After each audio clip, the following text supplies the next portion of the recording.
Thank you very much. I was just dealing with people from the Middle East, Arab people and other people on the potential peace deal for the Middle East. Peace for the Middle East, that's a beautiful phrase, and we hope it's going to come true, but it's very close. And they're doing very well. We have a great team over there, great negotiators, and there are unfortunately great negotiators on the other side also. But it's something I think that will happen, got a good chance of happening. I may go there sometime toward the end of the week, maybe on Sunday, actually, and we'll see. But there's a very good chance negotiations are going along very well. We're dealing with Hamas and many of the countries. As you know, we have all of the Muslim countries are included. All of the Arab countries are included. Very rich countries and some that are not so rich, but just about everybody's included. It's never happened before. Nothing like that's happened before. And our final negotiation, as you know, is with Hamas. And it seems to be going well. So we'll let you know. If that's the case, we'll be leaving probably on Sunday, maybe Saturday, maybe a little later than Saturday evening. But that seems to be our schedule. It should be clear to all Americans that we have a very serious left-wing terror threat in our country. Radicals associated with the domestic terror group Antifa that you've heard a lot about lately, and I've heard a lot about them for 10 years. And other far-left extremists have been carrying out a campaign of violence against ICE agents and other officials charged with enforcing federal law. In Chicago, anarchists have surveilled at least 4 local ICE facilities and posted diagrams of the buildings online, meaning nothing but bad, accompanied by photos of specific ICE agents that they're targeting, one in particular who's a top person and a great patriot. In July, approximately a dozen Antifa-aligned militants stormed the ICE facility in Texas and then lured officers out of the building before firing dozens of rounds at police. They were crazy, frankly, shooting one Texas officer in the neck. And in Portland, Oregon, Antifa thugs have repeatedly attacked our officers and laid siege to federal property in an attempt to violently stop the execution of federal law. Everything we're doing is very lawful. What they're doing is not lawful. And what the governor and the mayor of, as an example, you could say of Portland, and you can say certainly of Chicago, it's not lawful what they're doing. They have to be very careful. In addition, 2 weeks ago, a radical left terrorist in Dallas conducted a sniper attack on a local ICE facility, killing 2 people and leaving behind a note that read, "Hopefully this will give ICE agents some real terror." That's bad. This attack came the very same month that Charlie Kirk was assassinated by a far-left extremist who inscribed the words, "Hey, fascist, catch," meaning catch the bullet, onto the bullet shelf itself. The epidemic of left-wing violence and Antifa-inspired terror has been escalating for nearly a decade.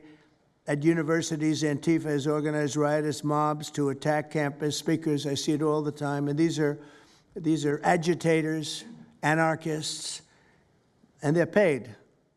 And you'll find that out. You'll be finding it out very soon. You should see what we have on these people. These are bad people. These are people that want to destroy our country. We're not going to let it happen. They've used armed gangs to assault local police in cities nationwide, and they've attacked journalists reporting on their crimes. So the journalists that report on their crimes, don't worry, you're very safe. I hope that's not going to turn you around, but they have been very threatening to people, but we're going to be very threatening to them, far more threatening to them than they ever were with us, and that includes the people that fund them. Probably some of the people I know, some of the people I dine with, but if they do, they're in deep trouble. So we're going to be looking very strongly at the people that are funding these operations. When you see the signs, and they're all made out of a beautiful, beautiful paper, beautiful, nice, stiff, very expensive paper, with beautiful wood handles, all the same color. They come from very expensive printing machines. These are not people that write out their signs in a basement that believe in something. These are paid anarchists. At least 3 of these courageous journalists have personally been victims of Antifa attacks. Andy Ngo has been repeatedly beaten by Antifa thugs for his work in Andy is a very serious person, too, I have to tell you. I've been watching him for a long time. Is Andy here? That's what I thought. Hello, Andy. I thought that was you. You're looking better than you do out on those streets, huh? You look much better. It's nice to have you. You feel a little safer here, I think, maybe. Well, not that safe, because you have them. You have to worry about that. But thank you very much. Andy Ngo has been repeatedly beaten by Antifa, and including one assault that left him with a brain hemorrhage. Only days ago, Nick Sortor was assaulted in Portland by a flag-burning mob, and we've made it 1-year penalty for inciting riots. We took the freedom of speech away because that's been through the courts, and the court said you have freedom of speech. But what has happened is when they burn a flag, it agitates and irritates crowds. I've never seen anything like it on both sides, and you end up with riots. So we're going on that basis. We're looking at it from not from the freedom of speech, which I always felt strongly about, but never passed the courts. This is what they do, is they incite. When you burn an American flag, you incite tremendous violence. We have many examples of it, many examples of it, and it's actually down on tape, and you see things happen that just don't happen unless it's the flag that's burning. Very recently, Katie Davis Court was hit in the face with a flagpole in Portland by an Antifa radical, leaving her with a very blackened eye. So, Katie, thank you very much. And I'd like to also say that I watched Nick. Where's Nick? Is Nick here? Nick? Hi, Nick. That was a rough time you went through. I hope you got my little note. I wrote you a note. Yeah, I really appreciated that. It helped a lot because it was a difficult situation. It was very stressful. And, and your note helped a lot. I truly appreciate it. I thought it was terrible, actually. I thought it was terrible. So we'll talk about it a little bit. Under the last administration, the Department of Justice targeted faithful Catholics, Christians, and patriotic parents as domestic extremists. They said, oh, they're extreme because they believe in God. They're extreme because they go to Catholic church, or evangelicals, where everybody was under the gun. Unless you were a really bad, sick person, then they left you alone. Under the Trump administration, we're going after Antifa criminals, and all who fund and support their campaigns are in serious trouble. And we have a lot of records already, a lot of surprises, a lot of bad surprises. It's people that you would never think. I want to thank Attorney General Pam Bondi, who, by the way, yesterday was incredible in Congress. It was amazing, and she just did it from the heart and the brain, because she's very smart, in all fairness. But she did it from the heart, and she did it an incredible. Everybody was talking about it. She exposed some of these fake senators, these terrible senators, people like Blumenthal that had a phony war record. For 20 years, he talked about what a hero he was, and it turned out he never went to Vietnam. For 20 years, he talked about being a hero in Vietnam. Then it was exposed when he said what platoon he was with, and it was exposed that somebody was watching from that particular platoon. They said he was never with us. And then he went out and he cried, and he was ready to drop out of the election. And disgraceful. And then he looks at people like Pam and he starts criticizing her, and she's a patriot. They ought to do something with that. You know, we have a young congressman that's right now in jail for lying about where he went to college and other things. It was, you know, frankly not good. It was pretty bad. But it was nothing compared to Blumenthal. I mean, what Blumenthal did, he was for 20 years a hero, a great war hero. And then he sits back and, you know, sanctimonious kind of a guy, looks down, how dare you do this to the American public, you know? What a fake. But I thought Pam was incredible yesterday, as well as Secretary Kristi Noem, who's really out there courageously, and I appreciate it, Kristi, amazing what you're doing. FBI Director Kash Patel, who's really coming up with some great information, Kash. It's great. Keep it coming, because there's plenty of it. Deputy Attorney General, one of the best lawyers you'll ever find, Todd Blanche, who I know personally is a good lawyer because I'm here. Thank you very much, Todd. Good job, Todd. Let me ask Attorney General Bondi to say a few words, and then we'll follow it up with Secretary Noem and Director Patel. And we're going to have some of the people around the table, very courageous people, and they're going to be talking journalists, almost all, and they're going to be talking, and we'll take some questions from the press at the end. Okay, Pam, please. Thank you, President Trump. And as you made clear, Antifa is a domestic left-wing terrorist organization. We've seen them on video for years because they wanted to be seen and they got away with it. They beat journalists, they attack courthouses, they attack police stations, they dox and assault our law enforcement officers. The Biden administration let them commit these crimes with total impunity for years. So did Democrat leaders like Pritzker and Mayor Brandon Johnson. Last week, independent journalist Nick Sortor was arrested just for protecting himself against Antifa. I saw it online and I called Nick. I couldn't believe what happened. He did all this just trying to save our American flag from being burned. He was pushed down and assaulted, yet the local police arrested Nick, not the Antifa thugs who did this to him. Antifa feels empowered to operate in the open because weak Democrats have turned a blind eye to their actions. Their hatred for President Trump and for law and order agendas fuels their violence. We've seen more than 1,000% increase in attacks against our ICE agents since January 20th. Secretary Ngo is out there fighting for you firsthand to keep our federal officers safe, to keep our federal buildings safe, and we're not going to have it anymore, these thugs. We saw what's happening in Portland and Chicago, and you saw what happened in Dallas. No longer. This is not activism, it's anarchy. We can't and we will not let masked terrorists burn our buildings, attack our law enforcement, and intimidate our communities. Under your leadership, President Trump, we're deploying the full might of the federal law enforcement to crack down on Antifa and other domestic terrorist organizations led by Stephen Miller. And Stephen, thank you for everything you're doing. Last week, I issued a memo ordering our federal law enforcement agents, DEA, FBI, U.S. Marshals, and ATF to protect ICE officers from Antifa and other radical left-wing violence. Director Patel has been going non-stop. He and Deputy Attorney General Blanche were in Chicago yesterday. While Secretary Ngo was in Portland, we are around this country fighting against this domestic terrorism. We had Apple and Google take down the ICE block apps. Hope they continue to comply with that. It's threatening the safety of our federal law enforcement officers. We're not going to stop at just arresting the violent criminals we can see in the streets. Fighting crime is more than just getting the bad guy off the streets. It's breaking down the organization brick by brick. Just like we did with cartels, we're going to take the same approach, President Trump, with Antifa. Destroy the entire organization from top to bottom. We're going to take them apart. Thanks to your bold leadership and the designation of Antifa as a terrorist organization, which is exactly what they are, Americans will no longer tolerate their unhinged violence. Thank you. Thank you very much, Pam. Christine.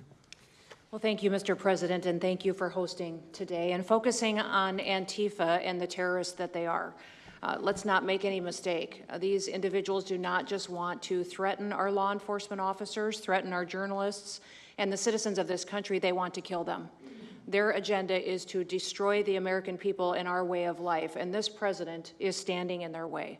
He is stopping them from bringing their death and their destruction to the individual citizens in this country that just want to raise their kids and their grandkids in peace and in safety. I want to also thank everyone around this table for being so bold and so brave, for standing up and recognizing the threat that Antifa is to our way of life. By recognizing how advanced they are, how sophisticated their networks are, how they've infiltrated our entire country, and we're seeing them play out with their tactics from city to city, and how they have built out their funding mechanisms. And sir, I also want to thank our Treasury Secretary for his work in getting to the bottom of these funding mechanisms and individuals who are perpetuating this violence on our American cities. I was in Portland yesterday and had the chance to visit with the governor of Oregon and also the mayor. They're in town, and they are absolutely covering up the terrorism that is hitting their streets. While you talked about some of the stories of our ICE agents, our Border Patrol agents, how they have been attacked, how they have been shot at, injured, the damage that they've done, these leaders in these local cities, along with Pritzker and Johnson, ignore what's going on, or, sir, they're helping Antifa cover it up.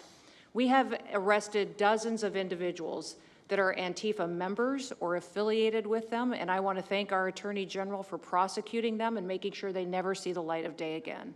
They have been so bold in making sure we're bringing those individuals to justice. One of the individuals we arrested recently in Portland was the girlfriend of one of the founders of Antifa, and that we are hoping that as we go after her, interview her, and prosecute her, we will get more and more information about the network and how we can root them out and eliminate them from the existence of American society. I want to thank the new journalists here today for telling their stories and for being able and willing to go to the streets and to cover what's happening here in America. Many times the legacy media has looked the other way, refused to tell the stories. The networks have not really focused on what this is and what damage it is doing to our country, and how this network of Antifa is just as sophisticated as MS-13, as TDA, as ISIS, as Hezbollah, as Hamas, as all of them. They are just as dangerous. They have an agenda to destroy us, just like the other terrorists we've dealt with for many, many years. And today is the day that we have a president that won't tolerate it and will stand up and fight for the American people. So thank you for being here, for being so bold, and for standing in the gap at such a time as this. It will matter, it will make a difference, and your life will be one of significance because of what you've done today. So with that, God bless you, and thank you, Mr. President. Thank you very much. Thank you. Cash, please. Thank you, Mr. President. Mr. President, the American people gave you a sweeping mandate in your victory in this election cycle, and they demanded safety and security for our citizens. And your administration, with your leadership, has provided us with the resources that we need, which is a whole-of-government approach to go after criminals absolutely everywhere, not just outside of this country, but within this country.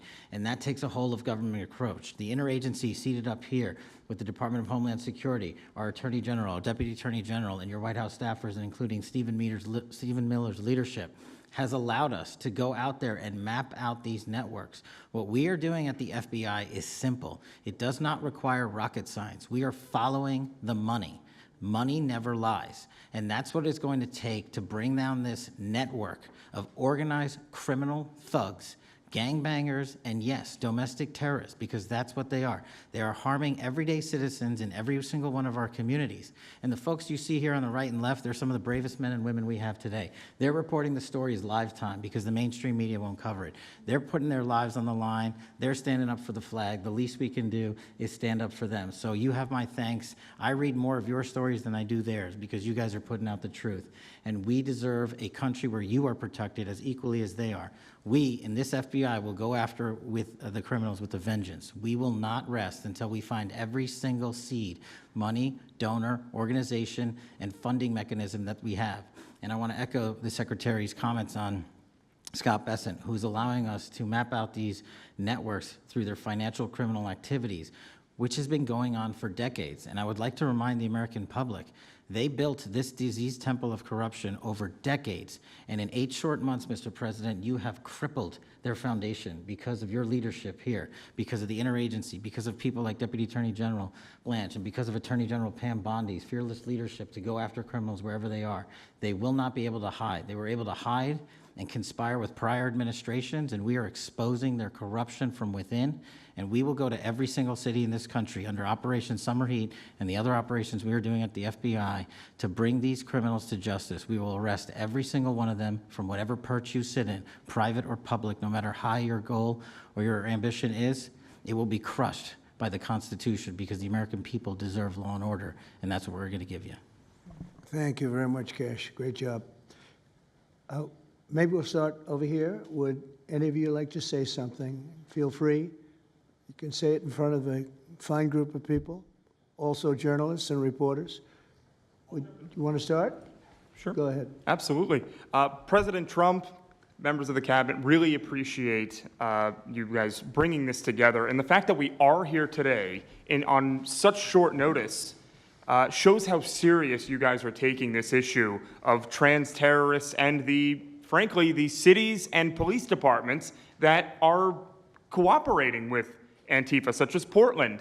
I mean, the Portland politicians are literally willing to sacrifice their own citizens just to appease these Antifa terrorists. It's sickening. I've seen it firsthand, obviously.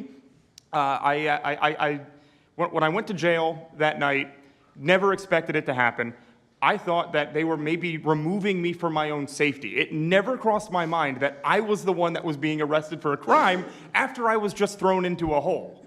I heard from the Department of Homeland Security after I had gotten out of jail, and one of your, I won't say exactly who it was, but somebody very close to Secretary Ngo over here, said that they were legitimately worried for my safety in the Portland jail. But luckily, the Portland jail was, I was the only one there, essentially, because they don't actually arrest people in Portland, besides conservative journalists, I guess. So, look, I'm glad that it was not a good night for me. Let's just say that. It was not fun sitting in that jail, but I'm glad to see what has come of it. And I've been able to talk to a bunch of FBI agents, ATF agents, DHS agents that I didn't even know existed until I went there and went to that ICE facility. And the morale is at an all-time high. It is so exciting to see these guys know now that they have the backing of the Secretary, the DOJ, as well as the President of the United States, and they are there to do their job. They are going to fulfill this mission and deport these violent criminals. I believe one of the ones that I did a ride-along with Secretary Ngo yesterday, President Trump, and there was a pedophile that had come into the country 5 times over the past 7 years. 7 years, and apparently under the Biden regime, that was just allowed to happen. That was fine, no problem.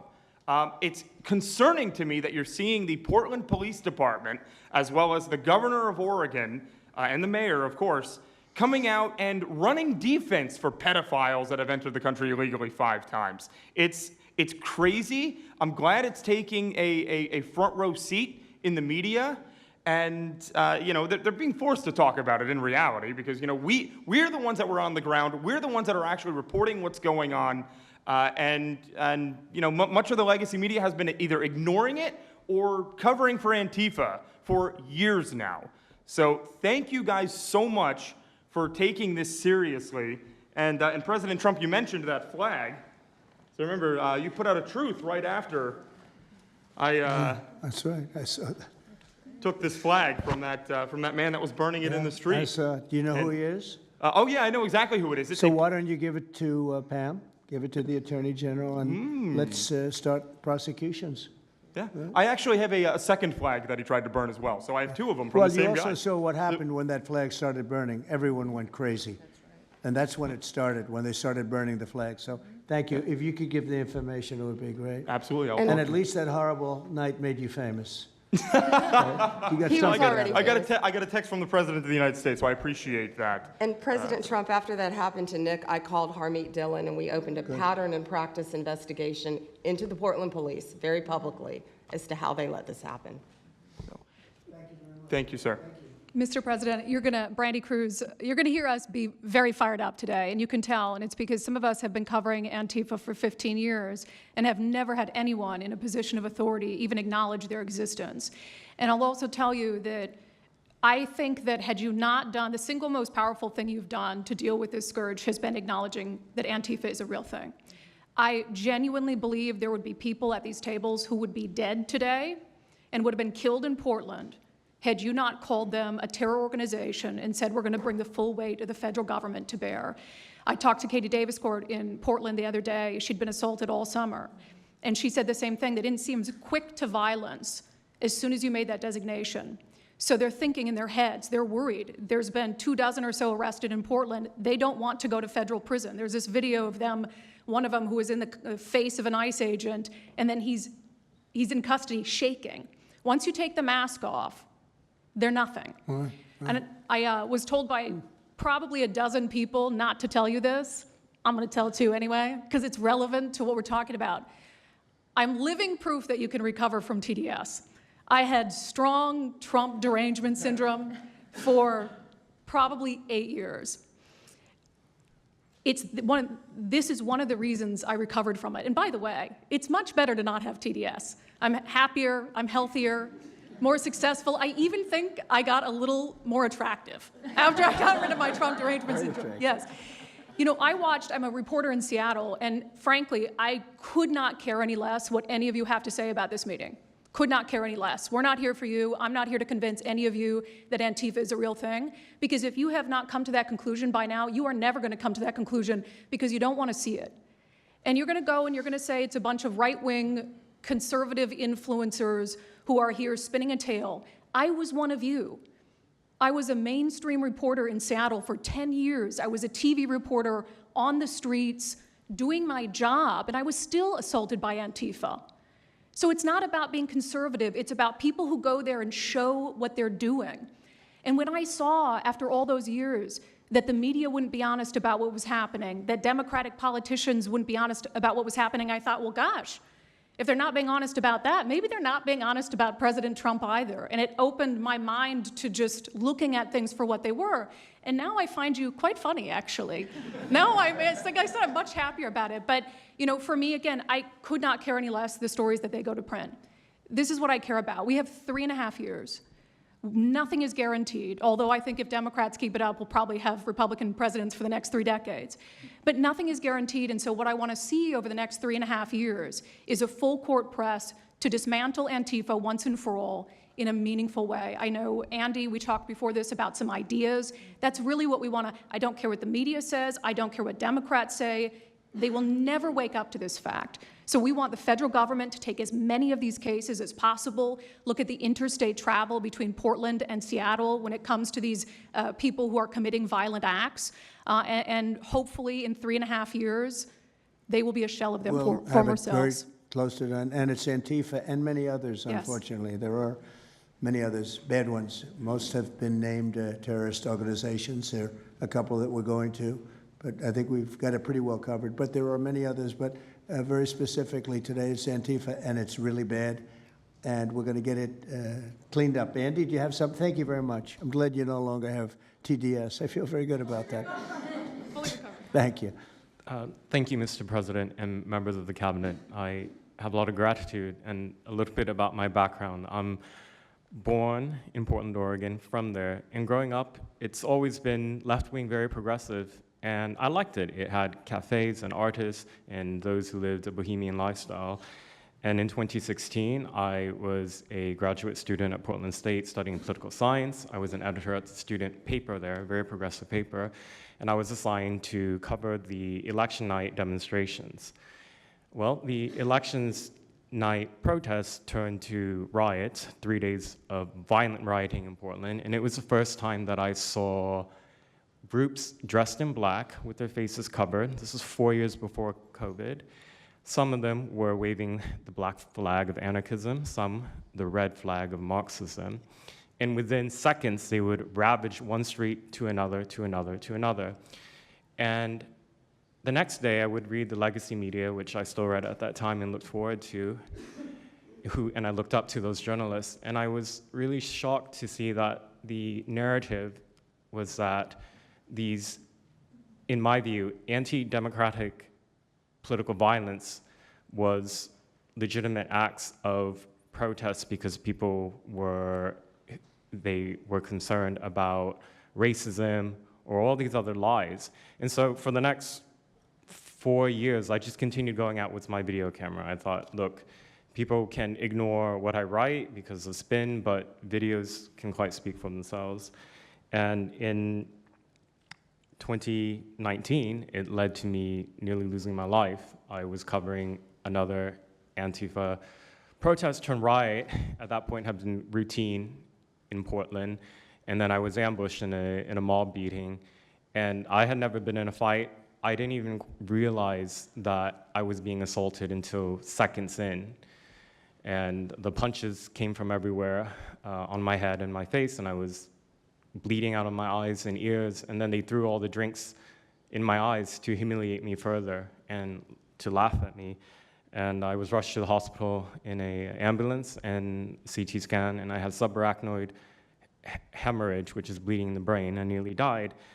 And after surviving that, the reporting that I saw in liberal media it seemed to suggest that I had deserved it because they branded me far right. And some even went so far as to suggest that I maybe faked my injuries. A BuzzFeed reporter asked for my medical records, which I did provide, but this felt so, it's like because I didn't die in that attack, there was another round of people who wanted to finish me off. But I continued, and then 2020, Portland was really the epicenter of the longest political violence. Those months of riots, I was on the ground, undercover, and there was an assassination there. There was a supporter of Donald Trump named Aaron Danielson who was shot dead by a self-described Antifa member who then fled out of state and died in a shootout with US Marshals. In 2021, I returned undercover, naively thinking that enough time had passed, and was chased through the streets of downtown and beaten, nearly choked out. The person who was trying to choke me out held me so tightly that I had the blood, the vessels in my eyes burst. So one of the symptoms were my eyes were completely red after that, and I was hospitalized. So thank you so much for acknowledging Antifa and for directing your administration to treat them as domestic terrorists. It's going to be really challenging because how they organize is that they are decentralized, autonomous, and they operate on deception. And we're still to this day told that they don't exist, that it's a figment of our imagination. I think the DOJ could look at federal conspiracy charges. The state of California and San Diego County last year broke up an Antifa cell in San Diego. And I think maybe perhaps the State Department should designate Antifa its international arm as a foreign terrorist organization, FTO. So thank you so much for this invitation, Mr. President. Thank you very much, Andy. Great. That's a rough time you had, huh? So the chokeout was almost the end, you felt? Yeah, that was my only near-death experience in my life, and I'm quite shaken when I think about it now. It really feels unbelievable to me that on the streets of America that this type of violence against citizens could become so routine and accepted and cheered on by people. Although, you know, in the immediate aftermath of Mr. Kirk's assassination, we saw again that type of depravity play out on quite large swaths of the left. So there's a deep sickness that's in this country right now, and it pains me a lot to acknowledge it. Yeah, the amazing thing is you look at Portland, and you see fires all over the place. You see fights and, I mean, just violence. It's just so crazy. And then you talk to the governor, and she acts like everything is totally normal. There's nothing wrong. It's almost like, are you waking up from a dream or something? You see it on your network. You see it all over the place. And it's so bad. It's so crazy. It's like the movies you see for the kids, I guess not only the kids, adults also, where you have these bombed out cities and these bombed out people. It's like worse than that. I don't think they could make a movie as bad. And then the governor will get up and say, I don't know why they're coming here. It's such a wonderful place. And the amazing thing is the people want us to be there. The people, when they get the real people that live there, many of them have left, but the real people want us to be there. The same thing in Chicago. So they've had 60, 70 murders over a short period of time, murders, people that got shot. They've had hundreds of people shot, and then a guy like Pritzker, or this low IQ mayor, gets up. I mean, he got up, he's got a 5% approval rating, and the people are all against him. They want people to come. Beautiful black women are wearing a MAGA hat last night on television. Beautiful people.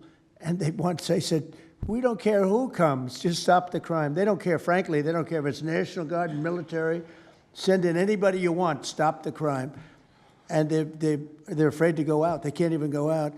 And then a guy like Pritzker, think of that, 50, 60, 70 people over a short period of time murdered, actually murdered, mostly gun violence, but knives, but gun violence, they're murdered, and hundreds of people shot. They had one weekend where they had like 18 murdered and 71 shot. But they said, you know what their excuse is? Yeah, but it was a long weekend. In other words, it was a long weekend, so that was okay. And then Pritzker gets up and he says, like, I don't know what they're talking about. We don't have crime here. They're crazy. I think actually they're petrified. You know, their families live there, everything else. I actually think they're scared. Pritzker was a failure in his family. They threw him out of the family business. Guy's a loser. But you know what? They actually, I believe they're scared. They're actually frightened for their lives. Jack, please say a few words. Mr. President, thank you so much for having us here today and holding this roundtable. Antifa is real. Antifa has been around in various iterations for almost 100 years in some instances, going back to the Weimar Republic in Germany. And it's now been just under 1 month since we saw a far leftist murder Charlie Kirk, and we saw thousands upon thousands of people, other far leftists and people in positions of authority, people like nurses and pilots and doctors and HR departments, celebrating the death and the murder of Charlie Kirk. This sickness that's out there is absolutely real. And Mr. President, thank you for mentioning the fact that one of the bullet casings read, "Hey fascist, catch" on it. One of the other bullet casings right next to that had Bella Ciao written on it. Now, Bella Ciao is a song that is known in Antifa circles as the international anthem of Antifa. And all of us around this room that have studied Antifa, we're very familiar with these symbols. And Mr. President, I think the situation is getting worse. When you look at people like Luigi Maggioni in his 20s, Thomas Matthew Crooks, of course, who took a shot at you, sir, the ICE shooter in Dallas, and now this Tyler Robinson, we're starting to see a pattern of more and more murderous violence. And this same violence is not just random. It is targeted assassinations, which are getting worse. And every single one of us in this room that goes out there, and obviously you as well, sir, and all the staff, we are now under that threat every single day. And working there at Turning Point USA, and I've spent just about the last month out there in Phoenix with Erica, with the family, with the team. And I will tell you this, Mr. President, even though going through something like that, which is an absolute nightmare, and people say, you know, what was it like to speak in front of all those people? It was horrible. Every second of it was horrible. But we're not going to quit. And Turning Point USA is continuing the tour that Charlie was on. We had 6,000 people when we went back to Utah. We had 5,000 people last night in Montana, if you can believe that. We are continuing to organize on campus. We are getting more and more people coming out in the face of this threat, knowing what happened to Charlie. But Mr. President, we need to do something about this, because I fear that the next one who could be killed could be sitting at this table right now. And we're not going to stop, but they need to stop, and they will not stop until they are stopped. Thank you. Thank you, Jack. I appreciate it very much. One thing I have to say is that Washington, D.C. was almost as bad. I don't know what could be worse than Portland. You don't even have stores anymore. They don't even put glass up. They put plywood on their windows, but most of the retailers have left. But Washington, D.C. was so bad, and Pam, I'd say it took 12 days to really make it pretty good, and a month to make it great. And now people are going out to dinner. The restaurants are booming. They don't have enough seats. They're opening up new restaurants because many of them closed. And people are walking down the street totally safe. A reporter, I'm not sure if she's there. I can't see somebody reported there. She is. She was violently assaulted. And I don't know, she tends to be somewhat liberal, but she wasn't liberal on this one. I appreciated your honesty, but that won't happen again. It won't happen again. You're lucky you're alive, frankly, with what happened. I know exactly what took place. So Washington, D.C., our capital, we thought we'd start there appropriately, and it's safe, and people are so happy. They're so happy. And now it's a couple of months. I went to dinner there. I felt totally safe. I gave a press conference right in the middle of the street, which I don't think Secret Service was thrilled about. But, you know, I'll tell you what, I wouldn't have wanted to do it 6 months ago. It's incredible what happened. Now we're in Memphis. As you know, we're having a great impact in Memphis. It's been only a week, but it's, Cash, I hear it's been amazing what's happening there just very early. But you take a look at D.C. and you take a look at some of the other. We've had a big impact. What we haven't said, because Pritzker said, well, crime is going down in Chicago. Well, 5 months ago, Cash went to Chicago with a lot of FBI agents just to prepare it so that we went in with, I guess you could call it a surge, call it whatever you want, but would be even more effective. And we're going to be doing that, and very, very strongly doing that, because Chicago is a very unsafe city. It's a great city. The head of the Union Pacific Railroad said, "Sir, please save Chicago. It's a great city. It can be saved." Other cities are gone. I mean, they're lost. They can get better, but they're just really, they've been so decimated. But I'm so proud of what they've done so quickly in D.C., and it's taking place quickly in Memphis, where we were asked to go by the mayor and by the governor. And it's really incredible what we can do and how fast we can do it.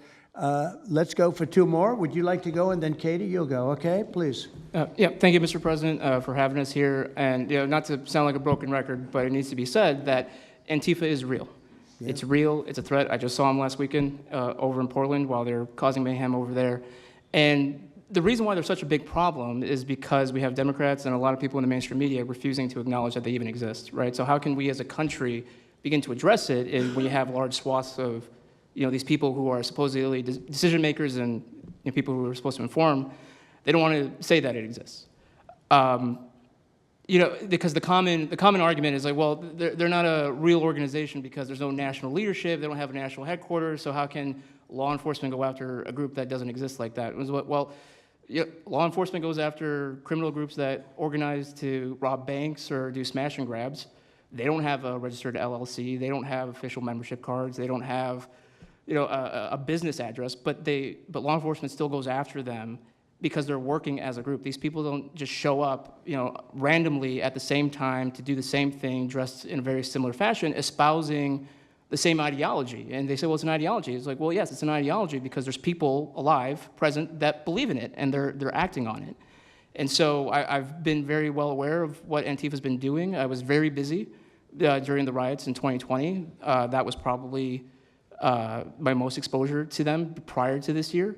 I've been at the ICE facility at Broadview. I'm originally from the Chicagoland area, unfortunately, but that's where I grew up around. Like I said, I was in Portland. I was covering the riots in Los Angeles as well. And probably one of the most disturbing parts about that is, in addition to Antifa being present, they were tagging the streets with CJNG, which is Cartel Jalisco Nueva Generación, which is a cartel. So you have these people who are working basically in concert with other terrorist groups to say that we're here, we're present, and we're gonna attack federal agents and people who are gonna expose what we do. And so, to be clear, political violence, sustained political violence that we're seeing in this country is not a both sides issue.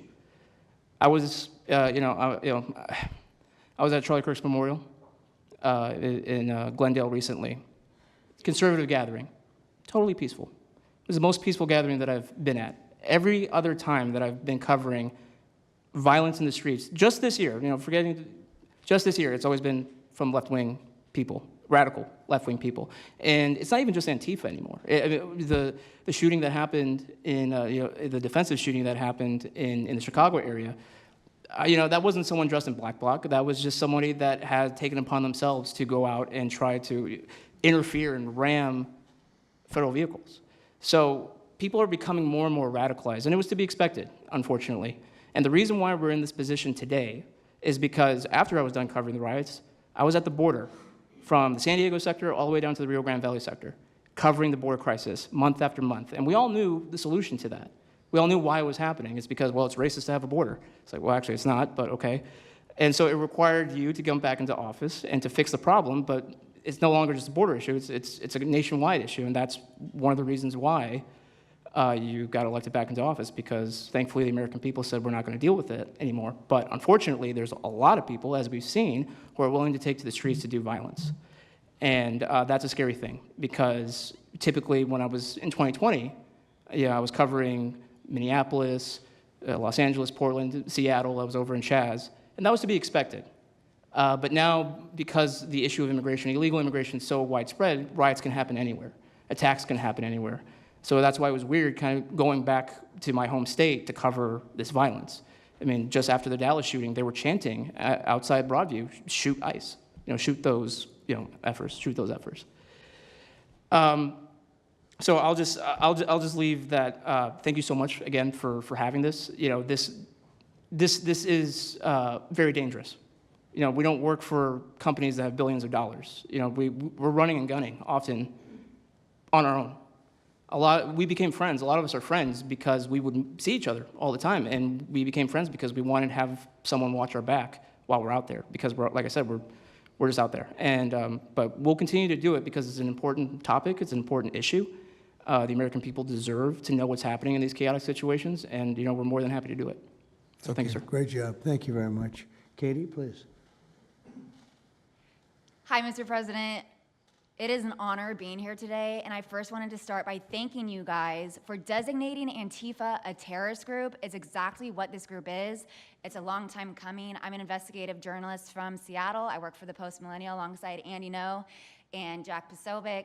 I have been infiltrating Antifa cells in Seattle and Portland for the past decade. I know their inner workings, and Antifa uses extreme political violence to crush the civil rights of their political enemies and believes that violence is justified by any means necessary. But today, I want to focus on what is happening in Portland at the ICE facility. I've been covering this for the past 4 months, and this is a call out to corporate media who has completely ignored this story or has falsely reported on it. This is nothing short other than a sustained attack on the United States, which is being supported by Democratic elected officials. The Portland Police Bureau has completely abandoned several blocks outside the ICE facility, giving away their jurisdiction to a terrorist group who has spent the past 4 months harassing, assaulting, and intimidating anyone they perceive to be against their cause.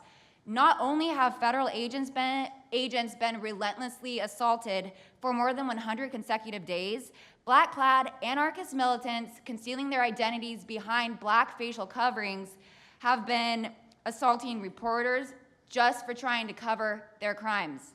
Today, I am sitting here with a black eye and a concussion after being violently hit in the face with a metal pole while reporting outside the ICE facility just this past week.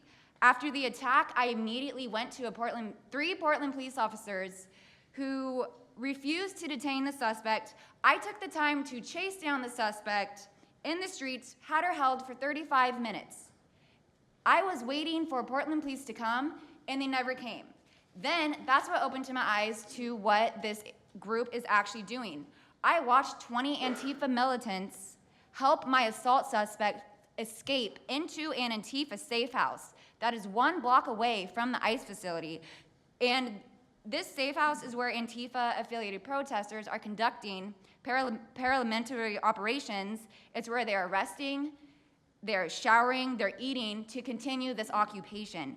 I have staked out this safe house and have observed shift changes.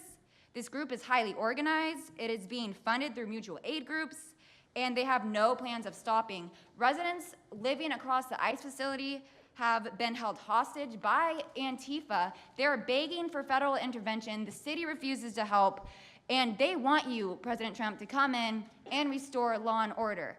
I want to stress the importance of taking this situation seriously because when I first started reporting on this occupation, I went undercover in Black Bloc. I talked to these Antifa militants. I lasted for about a month.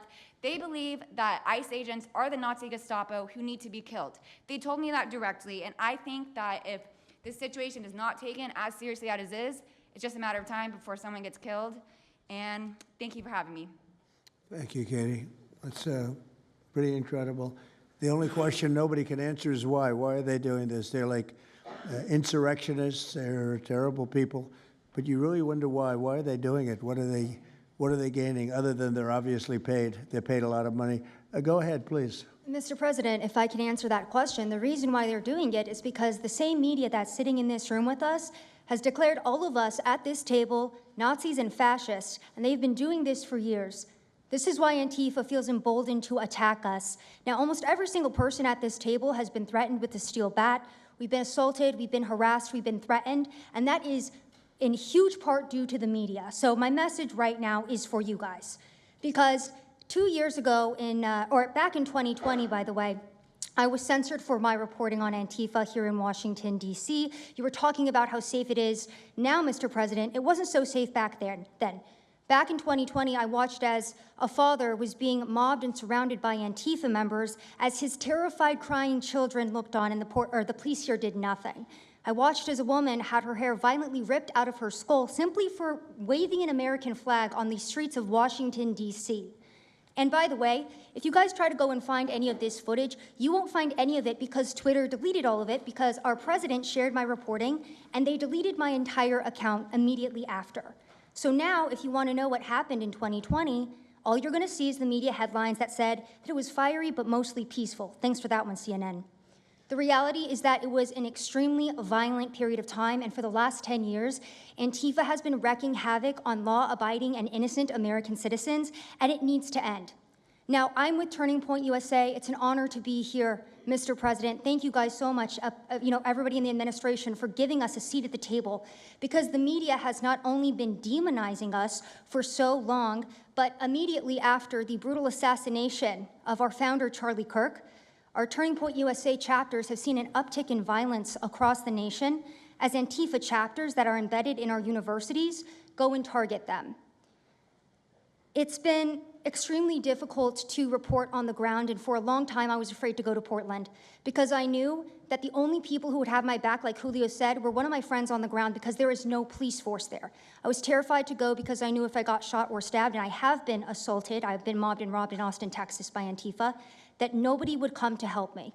So my plea to the entire administration, especially to the DOJ, is every single radical left-winger who is in front of the ICE facility in Chicago, in New York, in Portland, please make sure that you use the full force of the law to come after each and every single one of them, because it is us being soft on left-wing violence that has fomented all of the terror that we have seen in this country, and it is the left wing getting away time and time again with assaulting law-abiding American citizens that has led us to this place. So truly, to the Americans that I speak to on the ground, they feel completely abandoned by their state and local government. So please step in. You have Americans begging for the National Guard, and to the media over here, please report on the truth. Please do your jobs. I'm an American citizen. Everybody at this table simply views ourselves as American citizens who have an iPhone and the will to actually tell the truth. So please take your job seriously and tell the truth to the American people. And thank you for letting me be here on behalf of Charlie to continue his legacy of cleaning up the country. Thank you, Mr. President. Thank you very much. Appreciate it. Wow, you feel very strongly, I can see. I'm mad. I got beat up so many times, Mr. President. My friends have gotten beaten up, and I want to cry right now from happiness because we have been completely ignored for so long. For almost 10 years, we've been getting assaulted on the streets. I have watched children cry as their parents have been attacked on the streets. That should not be happening at our nation's capital. So please, again, the DOJ, please utilize the full force and go after each and every single one of these people. Fantastic. Thank you very much. Great job. Impassioned. That's important because you should feel like that. Please, go ahead. Mr. President, thank you for having us here and bringing together this panel of brave journalists, everybody on this side of the room. And no one can speak to the violence better than these people here. So I think we know that this is not just a story about violence and chaos, as you alluded to, Mr. President. This is a money story. And at the Government Accountability Institute, my colleague and I, Peter Schweitzer and our team, we followed the money, and we followed it to the top of what we call the protest industrial complex, Riot Inc. And we found a network of NGOs. It's not just the Soros network, the Open Society network, it's other funding networks, the Arabella funding network, the Tides funding network, Neville Roy Singham and his network, Foreign Cash. And it's also big left-wing funders. Some of them are not citizens of this country. Mr. Hans-Jörg Wyss of Switzerland. They're pouring money into this entire ecosystem. And so I want to share 3 money facts with you about what we call Riot Inc. Number one, like any corporation, Riot Inc. has many divisions. It doesn't just have the Antifa boots on the ground division. It has PR divisions. It has marketing divisions. It has a very well-funded legal division to get these boots on the ground back on the streets as quickly as possible. But it does have those investors that I mentioned. Number 2, we have identified dozens of radical organizations, not just the decentralized Antifa organizations, but dozens of radical organizations that have received more than $100 million from the Riot Inc. investors. These would be the lawyer groups. These would be the groups that advocate for calling good, honest Americans fascists, et cetera. And then 3, I think the most shocking thing is that we have found that more than $100 million in U.S. taxpayer funding has flowed into these funding networks, including at least $4 million to these very groups themselves, not just Antifa types, but there was an event in Atlanta called Stop Cop City. Over 60 rioters were charged with domestic terrorism. These groups received money for that from both the billionaire class as well as taxpayer money. So one other thing, this money helps fund the decentralized crowdfunding platforms. These are ways that Antifa, the John Brown Gun Club of Elm Fork, which had links to that attack on the ICE facility, the Socialist Rifle Association, and just because they don't have LLCs or EIN numbers doesn't mean they can't get paid. Some of these funding platforms, crowdfunding platforms, are funded by this network that we call rioting. So again, I want to thank you for your leadership, for the whole cabinet's leadership on this. We're going to keep following the money and appreciate everything you're doing, sir. Do you know the name of any of the funders? Do you know the names? Because if you do, I'd like you to give them to Cash or Pam. Absolutely. Or Christy. Yeah, we'll do that. As soon as you can. That's all of you. Because you probably know the names after a certain period of time. You tend to find out. But these are people that do not have good intention for the country, and that's treasonous probably. So if you could, very important, if you could do that, it would be great. Nobody would know better than you. You'll figure it out. Thank you. Please, go ahead. Yeah, my name's Nick Shirley. I'm 23 years old. I'm a 100% independent YouTube journalist. And over the past year or so, I've been able to go to 15 countries. I've hung out with people in the gangs of Brazil, in the favelas, in the prisons of Secot. But yet the most dangerous places I have been here in the United States, unfortunately. And I've had the opportunity to show people about the protest Antifa here in the United States, and there's nothing organic about what they are doing here in the United States. I've watched people be bussed in from states. I've watched the same lady at a protest in Atlanta be bused to the protest in DC and then in New York City. There's nothing that is honest about what they are doing. And they have signs. I've seen the same signs here in DC and in London as well. It's a big organization and corporation that they're running. And people may wonder, like, what's the threat to us as Americans if we go? Well, you'll be labeled as a fascist, you'll be labeled as a Nazi, and they'll wish death upon you, because they wish death upon me. And just last week in Portland, Oregon, I watched a lady get trapped in her car, surrounded by Antifa, and her sister messaged me after seeing the video. She said, the only reason I think my sister was safe is because you were there recording. I also was chased out by a member of Antifa who said he would smoke me, and next thing he knew, a DHS sniper had lasers on his chest. If he was not there, who knows what would have happened that day. These people are very dangerous, and people wonder how they're able to do it. The reason is because these cities are not enforcing the law. And why should these people be worried if the law is not being enforced? And we are not far right, nor are we far wrong. We're just right. And the truth about what's happening here in America with these groups is very dangerous, and I thank you, Mr. President, and your administration as well for acknowledging that. Thank you very much. It's too bad you have to go through it. I know, it's a little crazy, right, Mr. President? Well, you're going to get to the bottom of it, so it's a very important thing you're doing. Thank you very much. Please, Cam. Yeah, I've just got something very short. I'm attacked every time I do my job. When I leave my house to go to work, I am violently assaulted. I've had guns pulled on me. I've been bear sprayed. I've been beaten down. I've been almost killed. So my question for all of you is, how would you feel if every time you showed up to work, masked militants tried to kill you?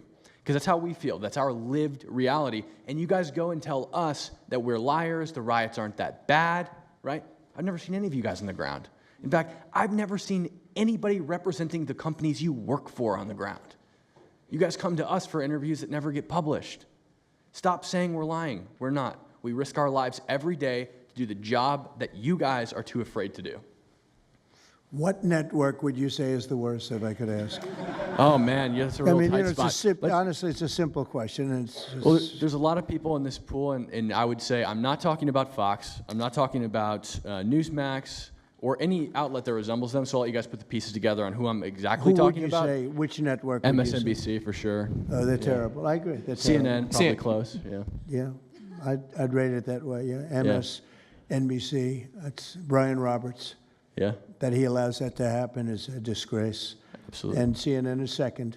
Yeah, I would say CNN is not quite as bad as MS. MSNBC is not What really a about news others? site anymore. Oh, MSNBC is sick. Yeah. They're sick. Well, Who- sir, it's who also else? just the stories that they publish about what's the ICE enforcement operations that are so heavily slanted that it's no longer, as I was saying, no longer just Antifa, but Americans that are becoming radicalized. So they've been very irresponsible with how they've been reporting Who on is it. that? MSNBC, for example, they're Would you rate them the worst? probably. And They who ran would a you rate story- second? Well, they ran a story about an operation in Southern California about how a father of 3 Marines was arrested, and they made it seem like they just did it because he's brown. But there's video of that same man charging at the agents with a weed whacker. Now, I've worked with weed whackers back in the day, and you don't want to be on the receiving end of one of those. So that's why he was arrested, but the story was presented as if it's a brown guy just simply being arrested. And I've been around ICE agents, and I'm a citizen, so I feel fine. But it's just that's why. It's not just Antifa. It's not happening in a vacuum. It's No, multiple it's working in factors. conjunction. I think they work in conjunction with some of the media. I think ABC is very bad. I think NBC is very bad. And CBS has a new owner, so we have hope for CBS. CBS has a great new owner, my opinion. But I will tell you, ABC is terrible. NBC is terrible. NBC's MSNBC too. They changed it. They moved it over legally so they couldn't be tainted by the words MSNBC, but they are absolutely terrible. There are a lot of them. What about independents? Independent networks. They're a little bit better, but I would say that we're an example of how you don't need to be part of a super large company to be able to do just basic journalism. All you got to do is sit and record, and you'll let the story play out. And that's why they hate us. That's why Antifa Well, I targets watched us. a level of dishonesty that's incredible, where answers are changed.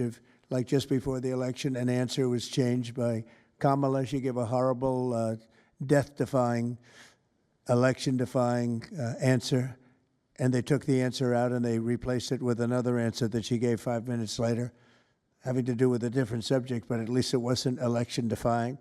No, the level of dishonesty with the media is incredible, whether it's on Antifa or many of the other groups. You're talking about Antifa, and I know that's close to your heart because that's the one that's most affecting you, but there are others that are as bad or almost as bad as Antifa, having to do with different people, different sections of the world, but it's terrible. We're not going to let it go on in this country. We're not going to let it go on. And a big problem is not all of them, but some of the networks out there. And you do wonder why. You really do. Okay, please. Go ahead, yeah. Mr. President, thank you again. Thank you. My name's Jonathan Cho. I am an investigative reporter for Frontlines Turning Point USA. I'm also a senior fellow at Discovery Institute in Seattle. And I cover far-left extremism as well as the homeless drug crisis in America.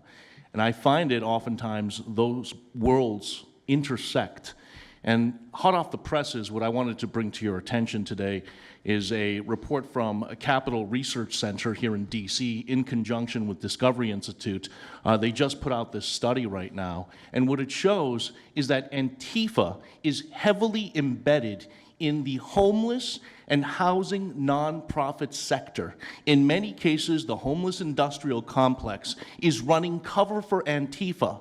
Antifa is benefiting from American tax dollars, and they're essentially being used as the muscle. Let me give you an example. There's a group called Stop the Sweeps in many U.S. cities right now. They get in front of encampment sweeps.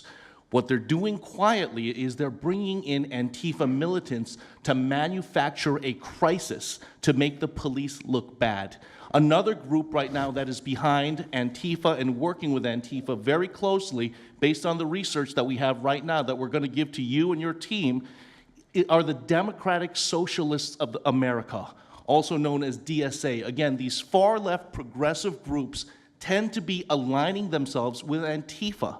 So finally, in closing, what I wanted to thank you again, Mr. President, is that a few months ago, earlier this year, you put out an executive order on homelessness and the drug addiction crisis in America, and that's sent the entire homeless industrial complex on the run. You have absolutely moved the needle and changed the game. But what's also come out, again, is that there is a connection, a deeply embedded connection with the homeless housing nonprofit game in America, connected to Antifa and the far-left activists. And finally, I just wanted to say that all of our resources at Turning Point USA and Discovery Institute are at your disposal, and we will continue, again, to carry on the legacy of Charlie Kirk. He would have wanted us to pursue and chase this story. Well, he was a good friend of mine, as you know, and he helped us get elected. Us, it really is us. It's even some of them, but not too many of them, not enough of them. And did you notice when we mentioned CNN and MSDNC, the cameras went off. 2 of the cameras immediately went off, but they're not going to cover it anyway. The problem we have is that this is a very important meeting, but you'll see very little press about it. These are major statements being made by major people, including the people right here, and you're not going to see too much about it. They don't like to cover this kind of thing. So it's very dishonest what's going on there. I think the press is a big factor. Please, go ahead. Thank you, James. Mr. President, thank you so much for having us all here to bring attention to this matter. You know, you did mention MSDNC, CNN, a handful of those other outlets that have been lying about, I mean, various things, but especially what ICE, the brave men and women over at ICE have been doing. I was talking to Antifa members in Portland the other day, and you know, a lot of these people genuinely believe, they buy these lies, and they genuinely believe that they're fighting against literal Nazis and not brave men and women that are putting their lives on the line to basically, you know, enforce basic immigration law, right? That everyone seemed to agree with up until maybe a few years ago, a handful of years ago. So once again, thank you so much for having me. My name is James Klug. While my primary job is traveling around the country, having conversations with Americans about various political topics and issues, you know, I have had a lot of run-ins with Antifa over the last 5 years. And I do think that Antifa is a primary reason why many conservatives are afraid to go out and protest and make their voices heard and maybe bring friends and family to a demonstration and exercise their First Amendment right, because they are literally deathly afraid. And I talk to these people all the time. They're afraid of militants showing up in black bloc and hurting them and their families. And, you know, I've personally witnessed Antifa assaulting hundreds of police officers. I've witnessed them firebombing police departments and federal property. I've witnessed them making death threats against federal agents, police officers, journalists. I think I've witnessed every single person here, maybe not personally, but I've seen them get, you know, hunted down and attacked. And so, you know, this is a group that is responsible for a good percentage, if not a majority, of the violent riots in 2021 and 2020 when Democrat mayors had a kind of a hands-off approach with these left-wing militants. Just as a quick reminder for everybody, we're talking about dozens of murders that happened in those riots. We're talking about billions of dollars of damage to property and communities all over the country. We're talking about thousands of officer injuries. So this isn't just like some little thing that they're, you know, oh, they punch a journalist here and there. No, they're responsible for a lot of damage and a lot of people that have, you know, unfortunately died and basically suppressing people's voices, you know.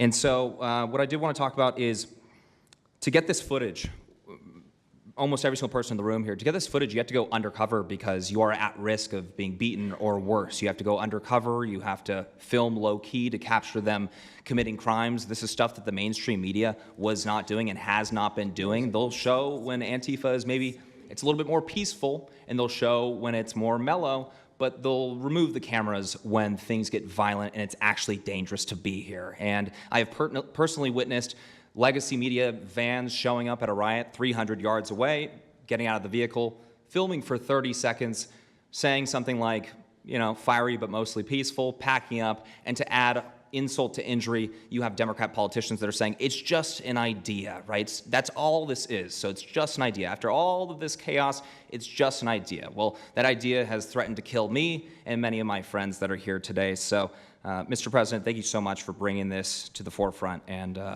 it's definitely making a big change. Really appreciate you.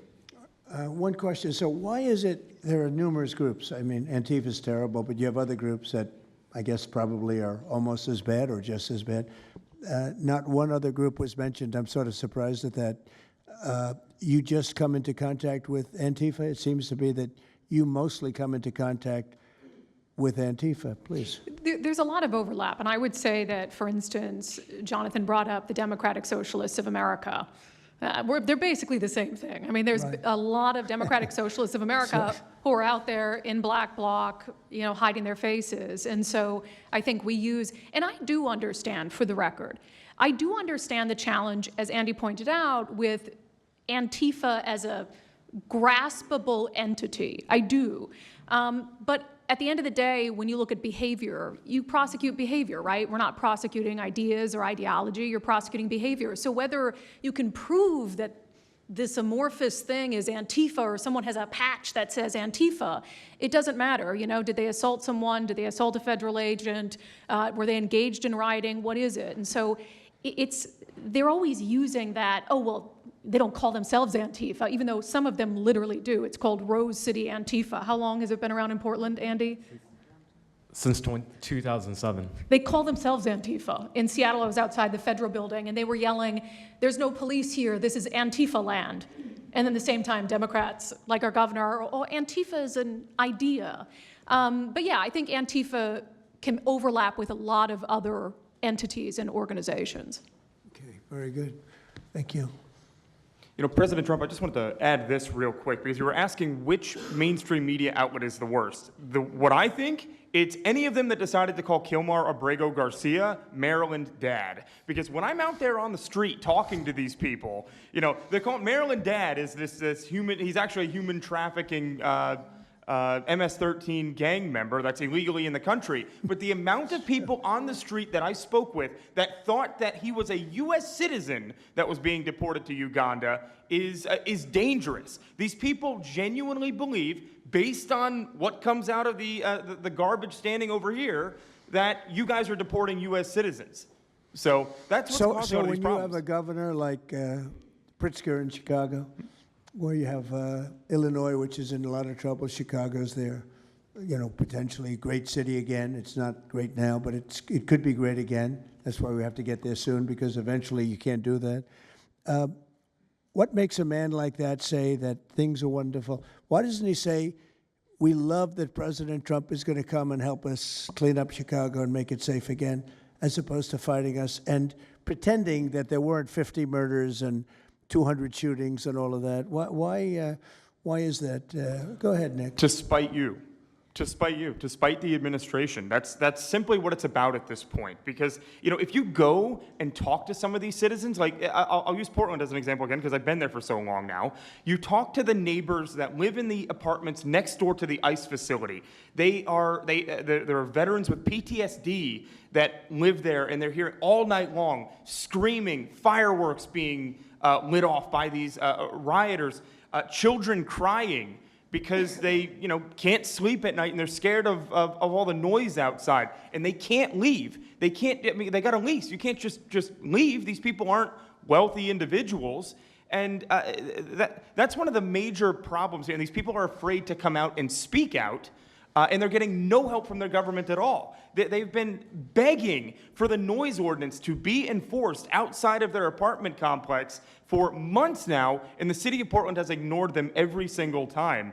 The victims are, as I said, they're afraid, but the governments aren't doing anything because they want to spite the administration. It's all political. And the politicians make you feel like you're foolish, like there's something wrong. Like, how could President Trump be saying that about Chicago?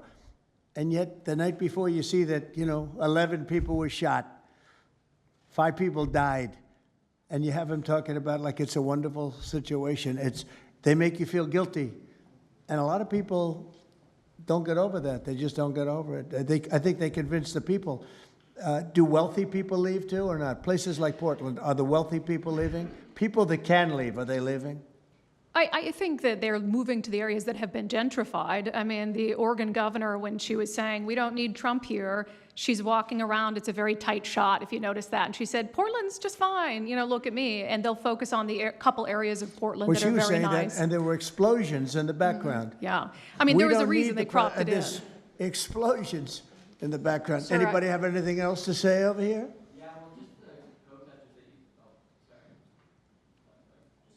And then should we be taking questions, or is it just a waste of time because they can ask questions, but, well, there's Brian, he's good. But you know what? In a way, it's a waste of time because if you give a great answer, they don't put it on. If you give a horrendous answer, or even if you give a great answer, they make it sound like it's not a great answer.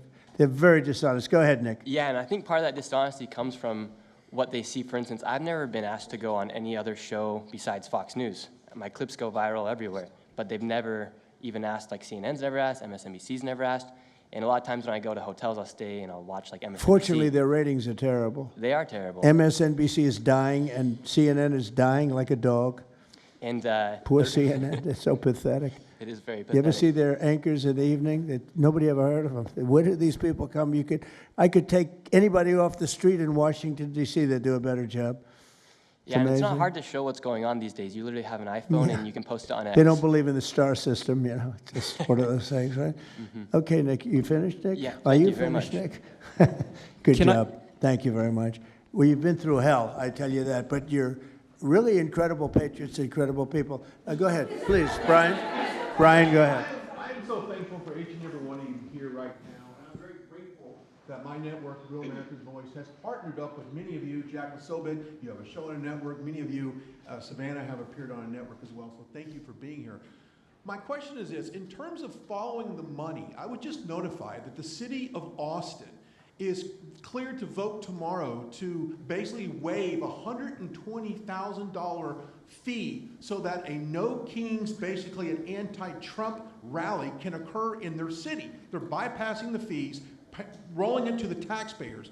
So my question is to you: what can the people of Austin, Texas do right now to make sure that their tax dollars don't fund a No Kings anti-Trump rally coming up? Well, you just tell me that I would love to do something about that. Bring a lawsuit, do something. You know, the best thing you can do is have honest elections, because the elections are totally rigged in so many of these places. You know, you take a look, the people, they're all loving you. They can't breathe. They love so much, every one of them. You don't see one negative. Then all of a sudden you lose the election by 20 points. The elections are so rigged, and we proved that in 2020 more than any other time. But even the last election, there were areas that I won by much more. We won in a landslide, but I actually won in more of a landslide than we thought. I said, you got to get out, make it too big to rig. And fortunately, the people made it too big to rig. They tried. But the biggest thing you can do is have honest elections. You know, if you don't have, and you need great media. You need borders. You need borders. Wait. You need borders. You need honest media, you need honest elections, and you have a great country, and you need all three of them. Yeah, go ahead. To a lot of these radical groups that you talked about inside here. So thank you for removing I would like you to make a big deal, though, if they're waiving a fee, but I guarantee they wouldn't waive it if it was it's not Trump. If it were a conservative rally, they wouldn't be waiving it. So maybe you can look into that, Pam. Todd? That sounds like one for Todd, Pam. Go ahead, Todd. Good luck. Thank you. Proof that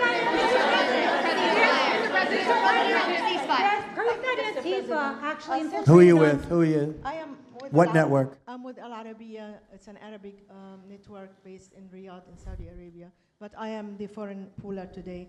Mr. President, you said that you might go to the Middle East on Sunday. Do you mean Egypt and Israel? And would you consider going to Gaza to see what things I on would, the yeah, ground? I would. I might do that. I may do that. We haven't decided exactly. I'll be going to Egypt most likely. That's where everybody is gathered right now, and we appreciate that very much. But I'll be making the rounds, as the expression goes. I probably will. See, I Go ahead. Mr. President. Go ahead. Just to clarify, you said you might go to Gaza. You're saying that's Who the you first with? topic. I'm representing the TV pool, but I'm with NBC, sir. That's too bad. Go ahead. Well, just to clarify, you said you might go to Gaza, and then the second question I had earlier today, you said the mayor of Chicago and the governor of Illinois should be jailed. Have you asked the Justice Department to look at possible charges? No, I've seen the law, and when you have a group of people where the police call off the safety for ICE officials, I've understood that, and I've read it today in numerous journals, that that's illegal. What they did is I guess it was ICE, Christie, right? They were under threat, and the police were helping beautifully. and it was fine. And then all of a sudden, a woman was on the line saying, everybody, move back, get out, get out. And they were given an order by the second person in the police department, and the governor knew about it, the mayor knew about it. I understand that's a criminal offense. Do you want to comment on that, Christy? Yes, sir, we're seeing that kind of pattern happen with local law enforcement and state law enforcement, not just in Illinois, but also out in Oregon, too. In fact, in Portland, I was there yesterday, but some of the ICE officers were telling me that as they drove by the rioters that were saying, kill ICE agents, Molotov cocktails, melt ICE, that the Portland police were cheering them on and had their fists in the air cheering on the rioters that were threatening their lives. So in Chicago, we had a 10-car caravan trail our ICE officials and pin them down. And those ICE officials, to get out of their vehicles, a woman tried to ram them and run them over, and shots were fired to get them to safety. So it's happening on a regular basis, and any elected official that allows this to happen and gives cover to those kind of individuals who are perpetuating murder should absolutely be prosecuted, in my opinion. Mr. President, Daniel. And by the way, we have Marco Rubio. Marco, come on up here, please. He's going to bring a little stability to this group. Come on up. Does everybody know Marco Rubio? Is there anybody that doesn't? Some of the reporters don't. That's why they shouldn't be reporters. Which job is he here for today, Come sir? on up here, Marco. Anything we should know about the Middle East? That's what we're hoping to talk to you about here, Mr. President. He's doing a good job. He was born for this job, I can tell you. Daniel, please. Mr. President, thank you very much. I have two questions for you, if that's okay. Seamus talked a little bit about the money aspect of this. Do you believe if you go after where the money is coming from with Antifa, in regards to Antifa, do you believe that would be similar to cutting the head off the snake, so to speak? And I have a question It on would this. help. I don't know that it would be totally complete, but it would certainly, you'd knock out 75%, 80%, 85%. These people, a lot of them don't believe it. You know, when I watch them, I say, I can almost tell a pro by, they're like professionals. That's all they do. And they get paid by somebody. I think it would knock out a lot of it. Yeah, not all of it maybe, but a lot of it. And then a follow-up to that is a lot of the people who we've listened to over the last hour, they've emphasized that Antifa, it's not necessarily this big organized thing. It's a bit ambiguous. It's deorganized. I think that's one of the words that Andy used. What is the challenges of going after a group that makes it intentionally difficult to go after and find? That could be for you, the Attorney General, anyone up there. Well, they're smart people, and they deceive. A lot of them are crooked people. A lot of them have been staying out of trouble their whole lives, and they've been bad from the day they were born, frankly. But these are sick people. Pam, go ahead, please. Well, they're smart, but they're not smart enough. Oh, my microphone's broken. They're smart, but they're not smart enough. They have been covered by these liberal cities for so many years. And that's why we're all working with Treasury, with all these different departments, to find the criminal conspiracy. Okay. I'm just giving. I was just given a note by the Secretary of State saying that we're very close to a deal in the Middle East, and they're going to need me pretty quickly. So I will take a couple of more questions. Please. Thank you, sir. I also have two questions for you, if I may. Have you given any more thought to possibly suspending habeas corpus to not only deal with these insurrectionists across the nation, but also to continue rapidly deporting illegal aliens? Yeah, it's suspending who? Habeas corpus, sir. Oh, I don't know. I'd rather leave that to Christy. What do you think? No, sir, I haven't been a part of any discussions on that. All right, go ahead. In the ceasefire This is negotiations. CNN speaking, by the way. So, Are you this is personally one of the worst reporters that you'll ever see. I don't even want to take a question. It's a waste of time. Go ahead. How will you decide which workers get back pay and which workers do not? Well, we're going to see. Most of them are going to get back pay, and we're going to try and make sure of that. But some of them are being hurt very badly by the Democrats, and they therefore won't qualify.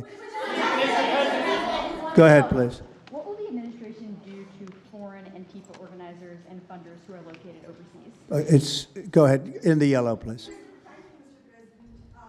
So the Nobel Peace Prize will be announced on Friday. You've been nominated by many world By leaders, many countries, that's by many right. countries, as well as the hostage families. Do you think you will win? I have no idea. I mean, look, I did settle. Marco would tell you we settled 7 wars. We're close to settling an 8th.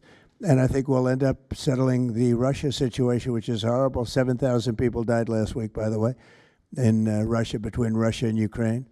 I think we'll settle that. So I don't think anybody in history has settled that many, but perhaps they'll find a reason not to give it to me, you know? Perhaps they will.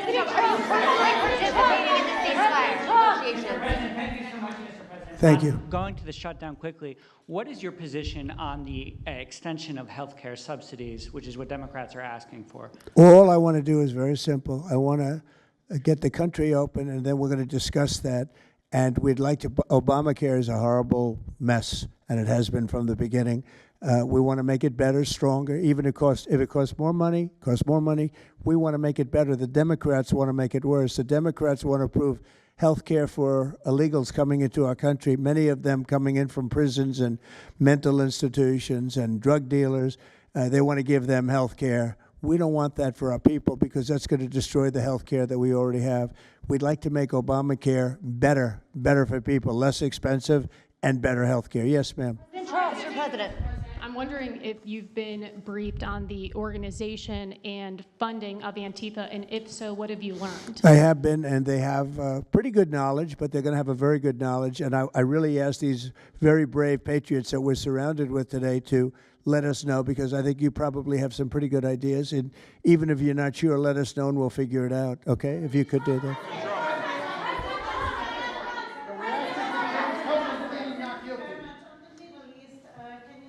You're from Italy? No, I'm from France. Can you specify how close we are to the deal? Would that be announced today, tomorrow? And do you want to see the hostages released before you travel to the region? No, I think I'll probably go maybe before the hostages are released or shortly thereafter, pretty much shortly thereafter. Yeah, please. Participating in the negotiation. Go ahead. Who are you with? Who are you with? The Center Square. I had the honor of asking you originally if you would designate Antifa a terror organization. And I stand here before you today, and I'm echoing what Andy said over here. Are you going to work with your administration, as the Secretary of State's here, are you going to work with your administration to designate it a foreign terror organization? You mean a terror? Antifa? A foreign terror organization. Well, has that been done? Pretty close, right? Would you like to see it done? Yes, Mr. President. Do you think it would help? They have foreign links I'd be glad all to across do it. I Western think it's Europe. the kind of thing I'd like to do. If you'd like, does Middle everybody East. agree? If you agree, I agree. Let's get it done, okay? Let's get it done. Marco, we'll take care of it. Mr. President. That's international, you mean? Yes. International. Yes, Mr. President. Sounds good to me. Foreign terror organization. Steve, are you okay with it?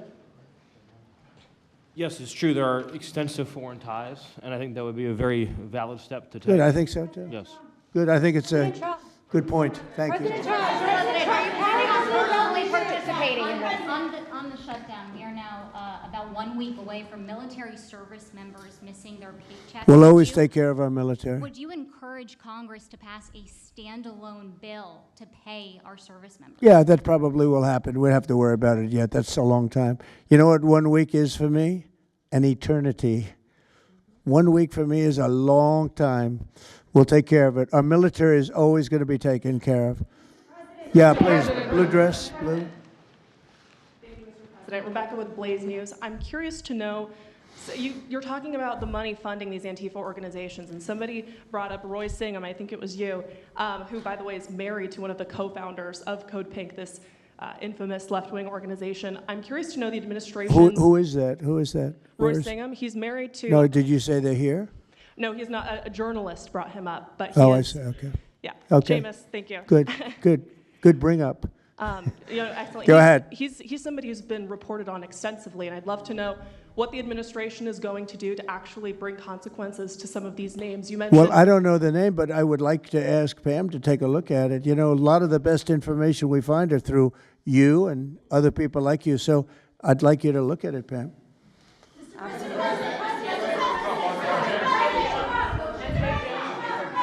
In the back, please. compelling proof that Antifa did infiltrate on January 6th, dressed up like Trump supporters and incited violence. Is that something that you would want the new J6 committee at Congress to look into? Well, I've heard that. They dress up like, they're fresh out of MAGA, but they have nothing to do with MAGA. And they make trouble and they try and blame it. And yeah, we know some of that and we will be acting on some of that. We've seen it. So I think you could stay a little longer, but the problem is, although you have some very honest journalists in here, you also have some largely dishonest journalists like MSDNC and CNN. I think they're very dishonest, unbelievably. It's like a waste of time even talking to them. But I have to go now to try and solve some problems in the Middle East, although I'm very well represented by our Secretary of State. He could probably do an even better job than me, but who knows? We don't want to take any chances, so we're going to go and do that. If you'd like, Pam, would you like to stay for another 5 minutes, 10 minutes while we have all these great people? And I'll let Pam and Christy take over and get some good points out. I just want to thank the people around the table in particular. You've been amazing. You've been brave. You're real patriots. You're real patriots. And at some point, we're going to have to look into, at least in certain cases, rewarding you with some very important medals and honors, okay, as we have done and will be doing with Charlie Kirk. Charlie is getting the Presidential Medal of Freedom, which is our highest award outside of the Congressional Medal of Honor. And I think they're sort of even. One's civilian and one's military. But unfortunately, the civilian sometimes is military also because of what we have to go through on the streets of this country. I can only tell you this. We have a great nation. We have a nation that's right now the hottest in the entire world. We're the hottest nation in the world, despite all of the things we've been saying today. But that's going to make your job easier because nobody's doing better than we are financially. We've never done better. We've had, I think, 58 stock market increases since I've been top, meaning record increases. We have never seen anything like it, and we're going to keep it going. That makes it a little bit easier for what we're doing. I guess maybe it also makes some people crazy because they don't want to see us do well. But we're the hottest nation anywhere in the world, and we were a dead nation 1 year ago. I say it all the time. We were a dead nation. Now we're the hottest nation in the world, and that's said to by every leader. One of the reasons that we have every country already signed up or just about to sign, every country in the world on this whole mess we have going over with Hamas and the Middle East and all of the things you see, is they respect our nation. A year ago, you wouldn't have been able to get it. You certainly couldn't have gotten it with Biden. You didn't know where the hell he was. But a year ago, you wouldn't have been able to have a situation like this. So I just want to thank the people around this table and certainly the officials around the table because they've been incredible. They've been brave. And I watched yesterday, Pam, and I watched a little bit. I thought it was so good. I rounded up and I watched it late in the evening because I thought you were fantastic yesterday. You really, look, you had some wonderful senators, some great politicians asking you very fair questions, and you had some real slime balls. But I thought you were amazing, so thank you very much. And Christy, thanks for the great job. Cash, thanks for the great job. Always my man back down there. He's the silent type, but he's a hell of a lawyer. Thank you all. We're going to get peace in the Middle East. That's what we want to do. Thank you very much, everybody.